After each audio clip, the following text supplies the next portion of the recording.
గగన్ పూరి ముందుగానే మండపం నుండి ఇంటికి వచ్చి ఉంటారు. ఇంకా గగన్ ప్రేమగా పూరికి తినిపిస్తూ ఉంటే పూరి అయితే ఏడుస్తూ ఉంటుంది. ఇంకా అక్కడ గోడ పైన భూమి ఫోటో ఉండడం చూసి ఆ ఫోటోని చూసి ఒక్కసారిగా పూరి అలా చూస్తూ ఉంటుంది.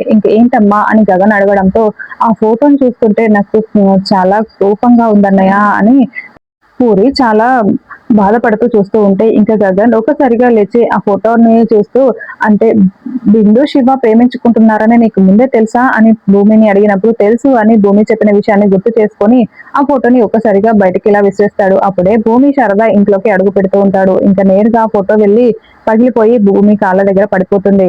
ఈ ఏంట్రా గగన్ అని శారద అడుగుతూ ఉంటే ఇది ఇంట్లో ఉండడానికి వీలు లేదు, ఈ రోజుతో నీతో బంధం తెగిపోయింది అని భూమిని చేపట్టుకొని లాక్కొని వెళ్ళి బయటికి గెంటేస్తూ ఉంటాడు. ఇంకా అప్పుడే శరశ్చంద్ర వచ్చి భూమిని పట్టుకుంటాడు. ఇలాంటి వాడి కోసమా నువ్వు నీ కన్న తండ్రిని కూడా వదిలేసి వచ్చావు పద అని చెప్పి శరశ్చంద్ర భూమిని ఇంటికి తీసుకుని వెళ్తూ ఉంటాడు.